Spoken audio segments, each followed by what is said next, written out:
Salam alaikum. Bienvenue.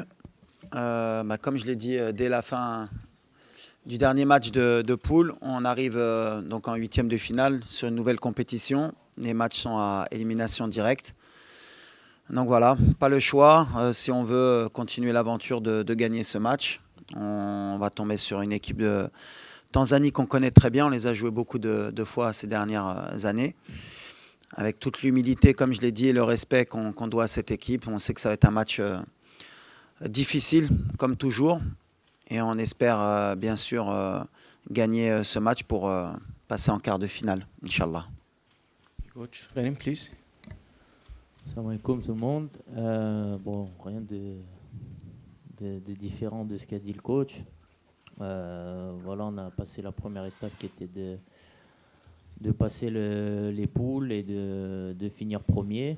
Donc, premier objectif est réalisé. Maintenant, voilà, c'est une nouvelle compétition qui commence, comme le coach l'a dit, avec un premier match qui va être très très important. Et très important de pas sous-estimer l'adversaire et de pas refaire les mêmes erreurs que dans le passé. Donc on est prêt, on s'est bien préparé pour cette rencontre. Donc on est uniquement focalisé sur ce premier match, sur ce huitième de finale, et pas commencer à faire des plans pour la suite de la compétition. Donc je pense que c'est la stratégie à adopter, prendre match par match, et dès demain faire un très gros match et se qualifier pour les quarts de finale, Inch'Allah. Merci, Ghanem. Questions? Please. Bonjour coach, Mahsen Mohamed, 5-3-2. Alors ma question c'est sur l'équipe du Maroc. Donc un des points forts de cette équipe, c'est le pressing. Il y a une stat qui est incroyable, c'est que le Maroc a pressé 10 fois en générant des tirs. C'est le numéro 1, le numéro 2 c'est le Sénégal et le Mali en 5. Est-ce que c'est quelque chose que vous travaillez pendant les entraînements? Est-ce que vous n'avez pas peur d'un essoufflement des joueurs parce qu'on le fait très tôt dans le match? C'est très bien que tu le signales, parce que c'est pas assez notifié par beaucoup de vos collègues. On nous a fait passer pour une équipe attentive depuis 3 ans, alors que ce n'est pas le cas. Il y a eu comme je l'ai dit, il y a eu une Coupe du Monde où on a joué avec nos armes, et un après-Coupe du Monde où on est dans la possession et dans le pressing. Donc les chiffres en parlent, donc c'est tant mieux. Mais le souci du pressing, c'est qu'à un moment donné, on ne peut pas presser tout le match, parce que les filières énergétiques, elles ne le permettent pas. Et on a aussi ce souci de savoir gérer un peu plus les temps forts et les temps faibles. Maintenant, l'avantage qu'on a, c'est qu'on a un banc de qualité. Et l'objectif pour nous à chaque fois, c'est d'essayer d'avoir le plus d'intensité, le plus de pressing possible. Et dès qu'on sent qu'il y a un essoufflement, faire les changements au bon moment pour pouvoir garder justement cette intensité. Et on a vu que les équipes qui jouent contre nous, en général, 2 ou 3 jours après, elles ont du mal à résister, même si elles résistent sur le coup dur match. Et on a beaucoup marqué en deuxième mi-temps aussi sur la dernière année dans nos matchs. C'est pour ça qu'il y a beaucoup de tension quand on est arrivé à la mi-temps à 0-0 ou quand on n'arrivait pas à ouvrir le score. Mais en général, en deuxième mi-temps, si on garde cette intensité, on sait que l'équipe qui est en face, elle peut craquer. C'est l'objectif de ce pressing. Maintenant, plus la compétition va avancer, plus on va avoir affaire aussi à des équipes qui pourront aussi résister à ce pressing. Il faudra être très intelligent pour ne pas tomber dans leur piège. Question? Bonjour coach, Bolivar Iti. J'avais une question, c'était sur Brahim Diaz. On a vu que lors des 3 matchs, il a été très impactant, notamment les 2 premiers matchs où clairement c'était lui qui était au-dessus du lot. Est-ce qu'aujourd'hui il n'y a pas une Brahim dépendance au sein de la sélection de l'Atlas? Parce qu'on voit que clairement c'est lui qui est l'atout numéro 1, et quand il n'est pas dans son meilleur jour, ça peut être problématique pour l'équipe. Merci. Non, Brahim aujourd'hui il est efficace. On est où on voulait emmener Brahim. Brahim, quand il est arrivé au mois de mars. Je m'en rappelle, c'était un match contre l'Angola, et il y avait eu le fameux match de la Mauritanie. J'ai toujours dit, et vous pouvez regarder en arrière sur mes conférences de presse, en général, si on revient, en général, il y a des choses qui se sont dites. J'avais dit qu'il lui fallait du temps pour s'adapter à cette équipe, à ce jeu aussi africain. On a beaucoup travaillé avec lui. J'ai beaucoup voyagé à Madrid pour faire des vidéos, pour lui faire comprendre que c'était un jeu totalement différent de l'Europe. Et il devait s'adapter. Aujourd'hui, il est beaucoup plus proche de la surface. il lâche de plus en plus son ballon, il est beaucoup plus mobile. Et naturellement, quand on a ce Brahim, il est efficace. De toute façon, on connaît son jeu, on connaît ses qualités. Il joue au Real de Madrid dans un des plus grands clubs au monde. Donc on sait ce qu'on attend de lui. Maintenant, concernant on va dire la dépendance qu'on aurait par rapport à Brahim, Ayoub Kahabi est à 3 buts aussi. Et je l'ai toujours dit aussi précédemment, le danger peut venir de partout. Avant cette CAN, c'était Sebari qui était efficace. On a eu d'autres joueurs comme Rahimi qui ont été efficaces. On a eu Al-Khanous qui avait été efficace. Voilà. Ce qui m'intéresse, moi, ce n'est pas le nombre de buts que mettent mes joueurs, c'est que le danger vienne de partout. Maintenant, si Brahim il reste à ce niveau-là et qu'on peut être dépendant de lui et qu'il nous ramène la CAN, en tant qu'entraîneur, je serai le plus heureux des hommes. Ce qui m'importe, c'est surtout le collectif. Et Brahim, il rentre dans ce collectif et on aura besoin d'un Brahim efficace. Et quand il est efficace, c'est bénéfique pour l'équipe. Before we continue with the questions, I would like to kindly ask our photographers colleagues, please stop taking photos. Photographers, please. No more photos. Thank you so much. Please go ahead. Bonjour, Moustapha Menjaoui à l'AFP. Ma question est pour Roman. Est-ce que tu peux nous dire un petit peu sur ton état de santé? Est-ce que tu es prêt pour jouer demain ou... Mon état de santé, ça va mieux, beaucoup mieux. J'ai beaucoup travaillé depuis que je me suis blessé, dès le lendemain. Travaillé physiquement, psychologiquement aussi, parce que une blessure qui arrive à ce moment de la compétition, c'était pas très, très évident, mais il fallait rester positif déjà pour moi-même et pour le groupe aussi, parce que voilà, c'était important d'être présent pour l'équipe et d'avoir un rôle aussi à jouer dans le groupe en tant qu'ancien de cette équipe et toujours avoir les mots justes pour le groupe quand ça va un peu moins bien ou même quand ça va bien de pas trop s'enflammer. Donc aujourd'hui ça va mieux. Je commence à retrouver de bonnes sensations.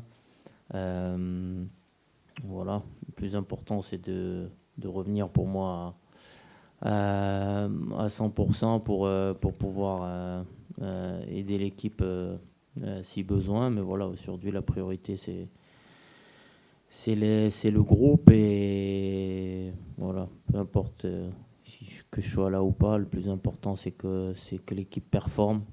Et voilà, après c'est à moi de me tenir prêt, donc on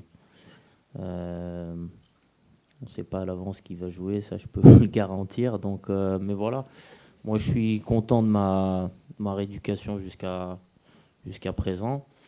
Et puis voilà, pour le reste, vous verrez bien. Hein.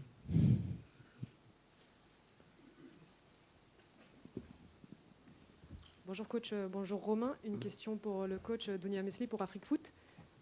C'est bon, on entend. La Tanzanie, elle est souvent perçue comme un outsider. Comment allez-vous éviter le piège de l'excès de confiance lors du match? Merci. Avec l'humilité, depuis le début de la compétition, j'ai dit que ça devait être, en tout cas pour nous, le Maroc, pour le staff et pour les joueurs, en tout cas, la CAN de l'humilité. Voilà, tout le monde nous donne favori. Tout le monde dit que si le Maroc ne gagne pas la CAN, c'est un échec. Si le Maroc ne gagne pas facilement, c'est un échec. Et moi, mon travail à moi et à mon staff, et aux joueurs aussi, aux cadres, aux leaders, c'est ce que je leur dis au quotidien, c'est de garder les pieds sur terre et de se rappeler pourquoi le Maroc n'a pas gagné la CAN depuis 50 ans. Et la CAN, on ne l'a pas gagnée depuis 50 ans parce que je pense qu'à un moment donné, on a manqué d'humilité à chaque compétition. Et donc, il ne faut pas qu'on tombe dans ce piège. Ça va jouer que sur ça. Donc, on va rester les pieds sur terre. On va respecter cette équipe de Tanzanie qui s'est qualifiée et qui est souvent là, en Coupe d'Afrique ou en qualification. C'est une équipe aussi qui grandit dans son football. Ils ont développé leurs infrastructures, ils développent leur championnat avec 2 gros clubs. Ils ont des joueurs locaux qui sont très bons, qui ont l'habitude de jouer en Afrique. Et rien que pour cela, demain, ce ne sera pas un match facile, comme contre la Zambie, comme contre les Comores. J'ai toujours répété qu'il n'y avait pas une équipe facile, même si on ne me croit pas. Donc voilà, nous on va jouer avec nos moyens, avec notre force, avec ce qu'on a fait depuis longtemps pour ne pas leur laisser justement l'espoir de pouvoir créer la surprise. Après, on est chez nous, on va jouer devant pratiquement 68 000 spectateurs et c'est un match à élimination directe. Et un match à élimination directe, heureusement ou malheureusement, tout est possible. C'est comme un match de coupe. Alors au Maroc, on a la Coupe du Roi, la Coupe du Trône plutôt, Kess al-Arch chez nous, la Coupe du Roi en Espagne, la Coupe de France. En Angleterre, on voit les surprises, il y a toujours des surprises. À nous de faire en sorte que demain, il n'y ait pas une chance pour cette équipe.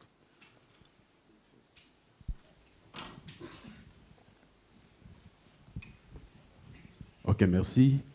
Moi, c'est Vivien Tonfak, journaliste Equinox Télévision Cameroun. Coach, on a vu Hakimi entrer en jeu contre la Zambie. Qu'est-ce que vous pensez de son rendement pendant ce match et est-ce qu'il est possible de le voir démarrer demain contre la Tanzanie? Alors Achraf, on a toujours été clair, je crois, depuis le début de la compétition. Depuis sa blessure, on a toujours bien communiqué aussi. L'objectif qu'on avait avec Achraf, c'était de le faire monter en puissance par des entraînements, bien sûr, et le faire entrer en compétition au bon moment. Donc voilà, il est rentré une demi-heure contre la Zambie, un peu aussi dans un score qui était dans un bon confort pour lui, pour rentrer, sans qu'il prenne trop de risques.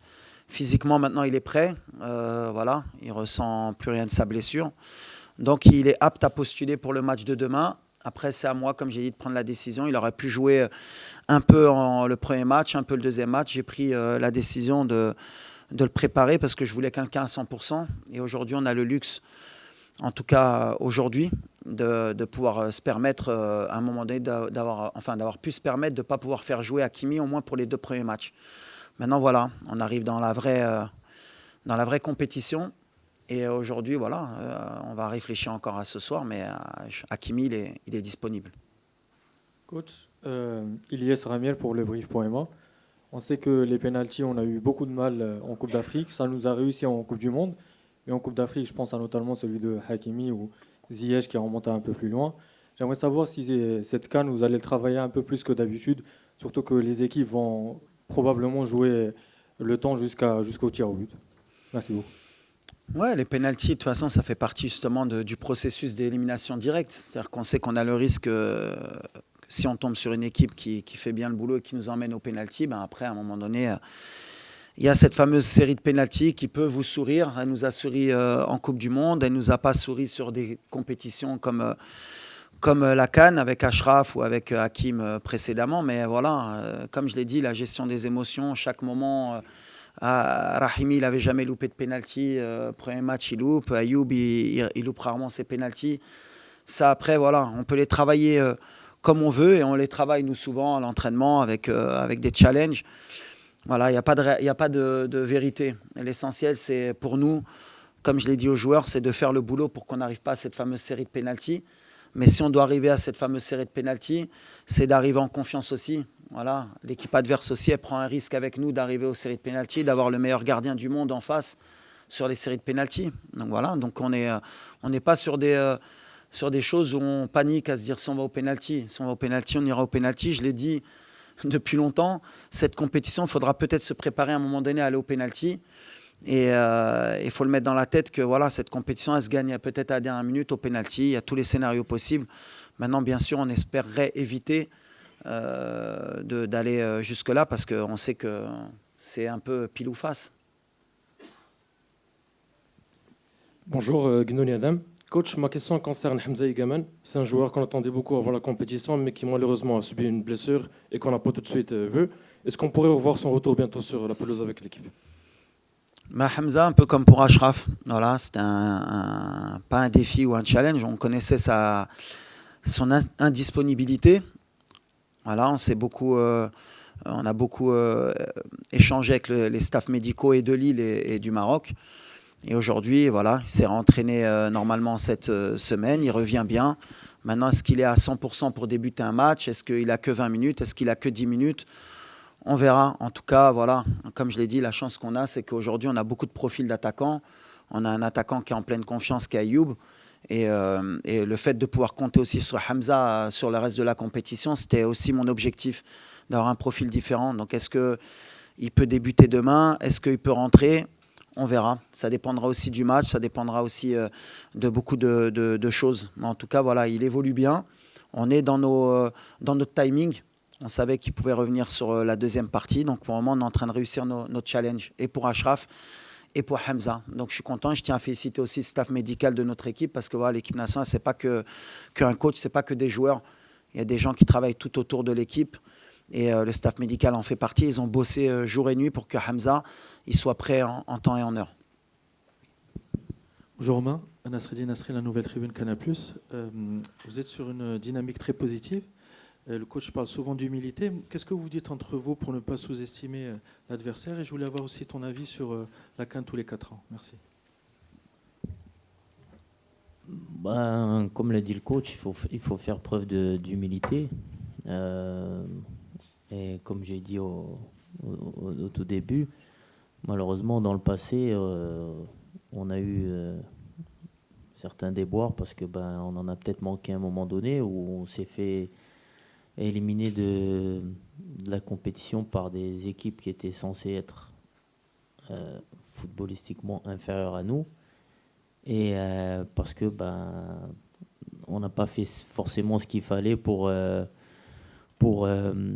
passer, et on se fait surprendre, et après c'est des désillusions et des désillusions, et au contraire on a eu des moments où ça n'a pas été le cas et on a réussi à faire de grandes choses aussi. Donc je pense que ce qui est important, on le répète, je pense que le coach vous l'a répété aussi depuis un certain moment, c'est l'état d'esprit. Il n'y a pas à calculer. Je pense qu'aujourd'hui je ne vais pas dire qu'on s'en fout un peu, mais c'est le cas. Peu importe l'adversaire, le principal c'est nous. Et les ingrédients qu'on va mettre chaque match pour aller au bout. Donc il faut avoir le même état d'esprit, que ce soit peu importe l'équipe qui va se dresser contre nous. Je pense que le mental et la discipline qu'on va mettre chaque match, ça fera la différence, parce qu'après les qualités footballistiques, je pense qu'on les a. On a des joueurs de grande qualité qui jouent dans les meilleurs championnats, que ce soit en Europe, en Afrique, même en Asie. Donc le plus important, c'est d'être prêt à partir du moment où on va être prêt mentalement, à sacrifier. Le football, on sait jouer au foot, je pense que ça c'est indéniable quand on voit les joueurs qu'on a. Donc ça c'est l'aspect où on insiste le plus, nous, les cadres, surtout auprès des jeunes, parce que voilà, pour beaucoup c'est une première CAN, c'est une première CAN aussi qui est au pays. Donc ça peut être à la fois un peu de stress ou aussi de l'insouciance de ne pas savoir ce que représente la Coupe d'Afrique, encore plus au Maroc. Donc c'est important de garder ce message-là, et on l'a vu sur le dernier match où on a été plus consistant pendant les 90 minutes, et au final voilà, je pense que nous on a pris du plaisir, les gens qui étaient au stade ont pris du plaisir, et au final à la fin tout le monde était content. Donc c'était le principal. Et après, concernant la CAN, c'est vrai que ça va faire un changement, parce qu'on est habitué à des CAN tous les 2 ans. Après, je pense que d'un point de vue aussi individuel, au niveau des joueurs, ça peut être quelque chose de bien aussi vis-à-vis des clubs. On sait que pour certains, ça a souvent été un frein dans leur carrière. Donc là, ça laisse un peu plus de temps aussi, donc ça permettra peut-être de voir encore plus de joueurs africains dans les grands clubs, et que les clubs arrêteront de trouver l'excuse de la Coupe d'Afrique. Donc après voilà, c'est une fête qu'on aime bien quand même, la CAN, à chaque fois, parce que c'est un moment de convivialité, avec toujours une bonne ambiance, une bonne atmosphère, que ce soit dans les stades ou autour. Donc ça va manquer, mais après je pense que pour le foot aussi et pour les joueurs, c'est quelque chose qui sera qui sera bien et ça va amener une valeur encore plus spéciale à la Coupe d'Afrique. Question, please. Bonjour, une question pour les deux, ou un des deux. Ayoub El Kabi, c'est un joueur qui a fait des matchs et marqué des buts incroyables pendant le tournoi jusqu'au présent. C'est un joueur qui a eu un parcours un peu atypique pour les joueurs professionnels de haut niveau. Il a quitté le collège à 15 ans, il a travaillé en tant que charpentier quand il était jeune.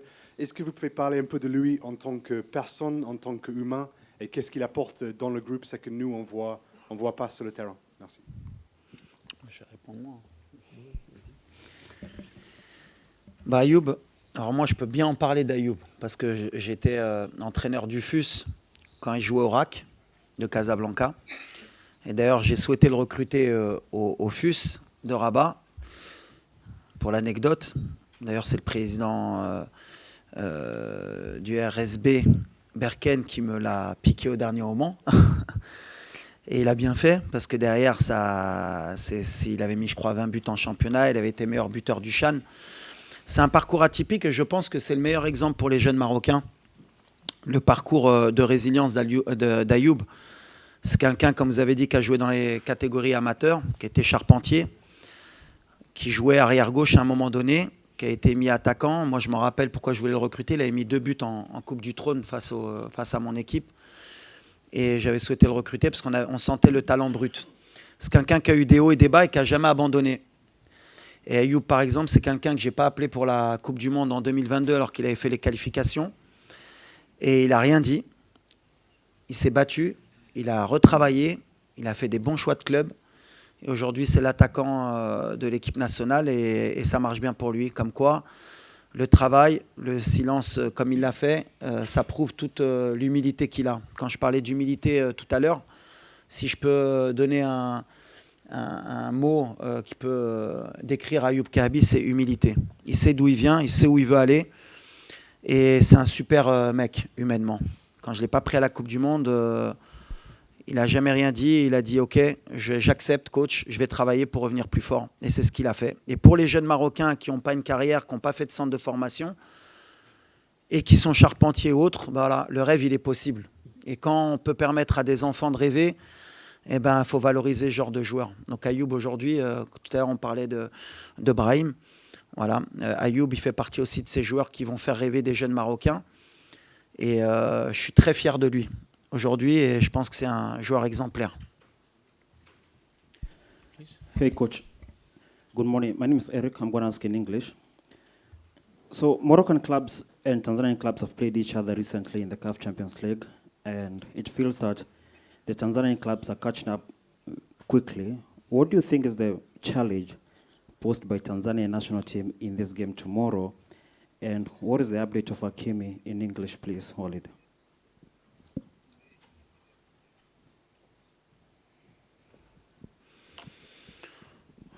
I don't know what can happen tomorrow, but we respect a lot this team. The club is the club. National team is different spirit, different challenge. And what I said before is we will to respect Tanzania. Every game we play against them is difficult game, tough game. And tomorrow, I think, is a same opponent team, fighting spirit. Maybe we defend a lot, small space, lot of counter-attack with Mzuva or Samata. Who is waiting set pieces about this. And we need to be careful about your national team. I respect a lot Tanzania national team. I come to see the final against Berken and Simba. You have a different player because the team is playing the Chan. You have only 4 players is playing. You have 8 players is play outside of the country. And it's different team, but also we want to play same like before and to win this confrontation, inshallah.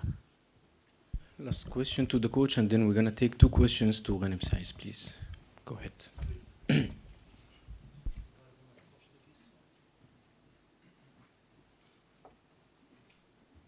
Bonjour coach, bonjour Saïs et bonjour tout le monde. Monsef Addi, Midi 1 TV. Nous avons remarqué plusieurs changements au niveau de la compétition face à la Zambie. Y a-t-il des joueurs qui ont réussi leur mission et impressionné Walid dans la course à une place de titulaire? Merci. Oui, il y a eu quelques changements. Après, il y a des changements qu'on fait par rapport à l'adversaire. Il y a des changements qu'on fait par rapport aussi aux animations offensives qu'on veut mettre en place. Quand on a Mazraoui à gauche, c'est pas comme quand on a Salah Din. L'opposition aussi, quand on est face à la Zambie ou face au Mali, c'est différent aussi par rapport à la puissance que peut dégager certaines équipes. On s'adapte, mais j'ai pas un 11 type réel. Bien sûr qu'il y a des cadres qui sont souvent là. Il y a des joueurs aussi sur qui je compte énormément et qui ont ma confiance depuis très longtemps et qui m'ont rarement déçu aussi. Mais voilà, aujourd'hui on a un effectif, en tout cas j'ai un effectif à disposition qui me permet de pouvoir faire des changements d'un match à l'autre. Il y en a qui gagnent des points, il y en a qui en perdent, il y en a qui peuvent revenir, il y en a qui peuvent ne pas revenir. C'est après la compétition aussi qui décide. Et aujourd'hui, voilà, on n'a plus le temps aussi de faire beaucoup d'essais ou de tenter des choses.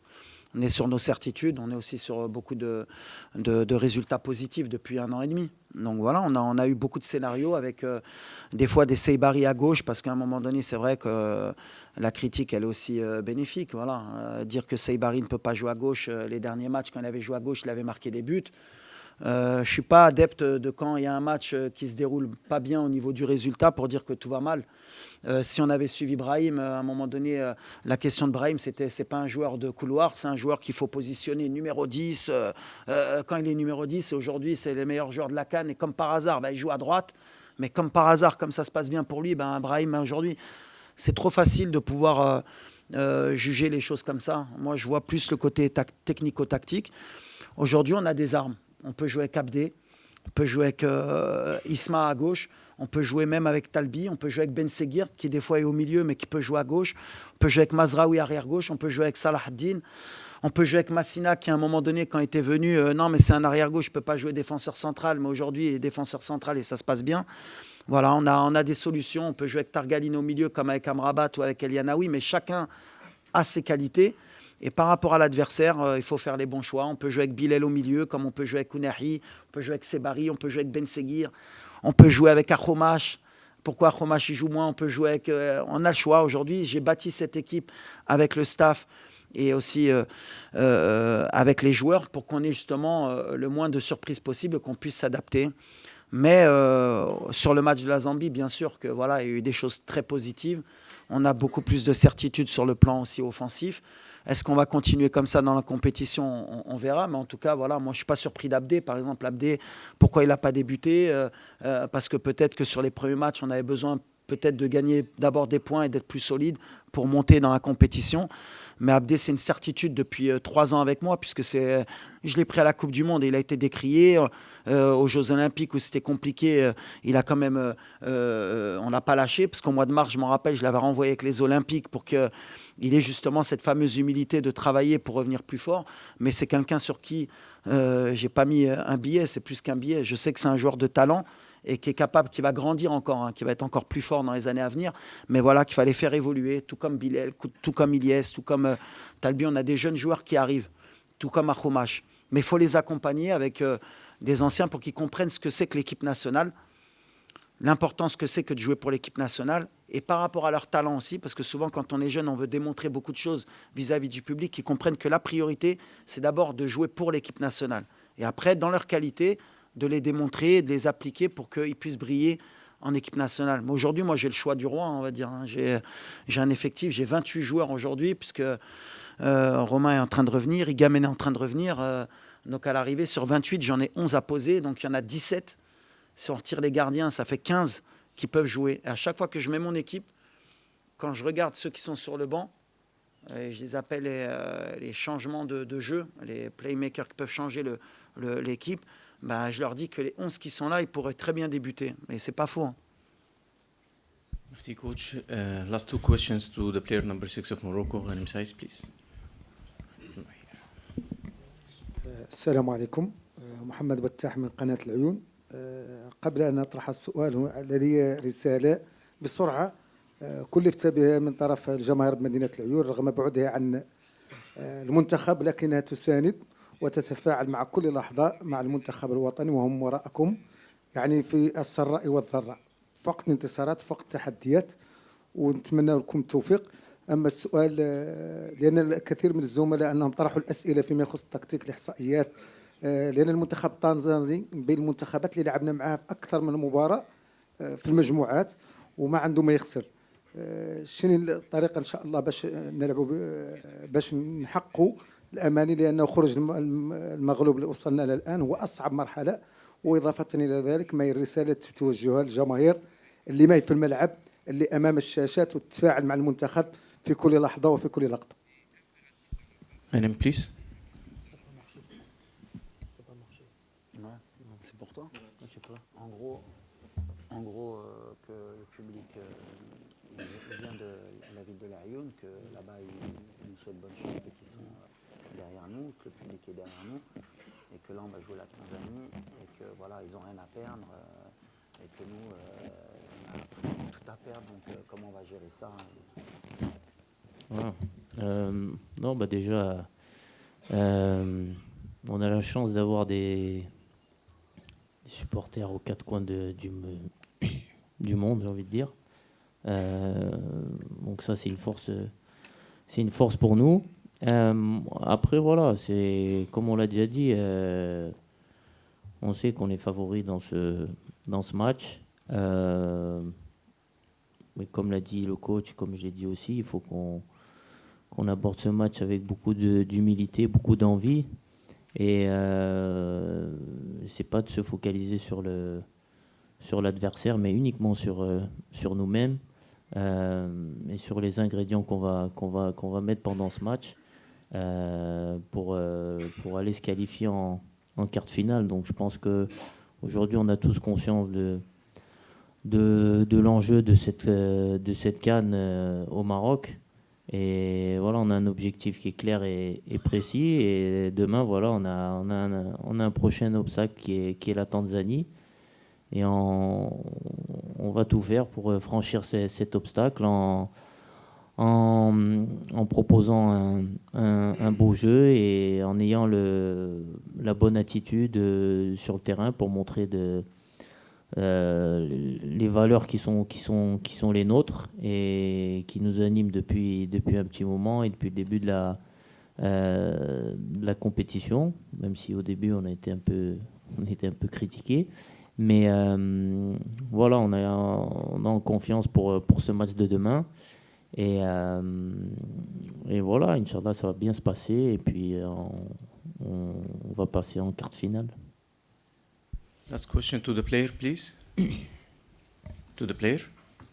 Okay.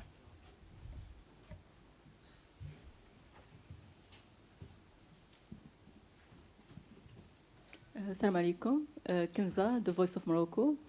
صراحة سؤالي كان الكوتش، ولكن غادي نقلوا للسايس لأنه غادي نبغي نعرف تعليق غانم سايس حول التشكيلة المثالية اللي صدرت عن دور مجموعات اللي ضمت من المنتخب المغربي هذا مزراوي مع دياز، لكن كان غياب ديال بعض العناصر التي تألقت في هذا الدور هذا اللي هو أيوب الكعبي. فنبغي نعرف رأي غانم سايس في التشكيلة المثالية.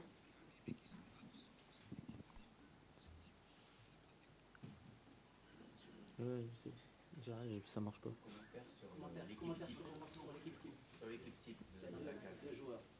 Sur l'équipe type de la CAF. Ah, non, mais ça, c'est. Chacun fait son équipe type. Si on prend une équipe type et qu'on gagne la CAN. Ouais, exactement. Je pense que l'équipe type, ça dépend. La CAF va en faire une. Je pense que chaque média en fait une aussi. Elle sera toujours différente. Donc, il y aura toujours des absents, peut-être des gens qui seront toujours là. Le plus important, c'est pas l'équipe type, mais c'est qu'on remporte le trophée. Donc, je pense que tout le monde ici aimerait avoir 11 Marocains dans l'équipe type, mais je suis pas sûr que ça sera le cas. Je sais pas si c'est déjà arrivé dans l'histoire du foot qu'une équipe ait tous ses joueurs dans une équipe type. Donc non, le plus important, c'est que C'est qu'on remporte le trophée. Après, équipe type, pas équipe type, ça c'est superficiel, on va dire. Juste pour remercier le public, c'est important de dire les choses. Les 2 premiers matchs, je m'étais plaint un peu de l'ambiance au stade. Au 3e match, ils ont répondu présent et les joueurs l'ont ressenti et me l'ont fait savoir. Donc voilà, on remercie vraiment nos supporters. On sent qu'ils sont derrière nous. C'est pas le moment aujourd'hui d'aller à gauche, à droite. On doit être tous soudés. On a un objectif commun et comme je l'ai dit, Inch'Allah, on va gagner tous ensemble. Et merci à tous les Marocains du monde qui sont derrière nous et qui nous soutiennent. Et bravo à ceux qui étaient au stade le dernier match. Et demain, comme je l'ai dit, voilà, à la mi-temps, on oublie les petits fours et on commence à la 45e aussi à continuer à encourager, Inch'Allah.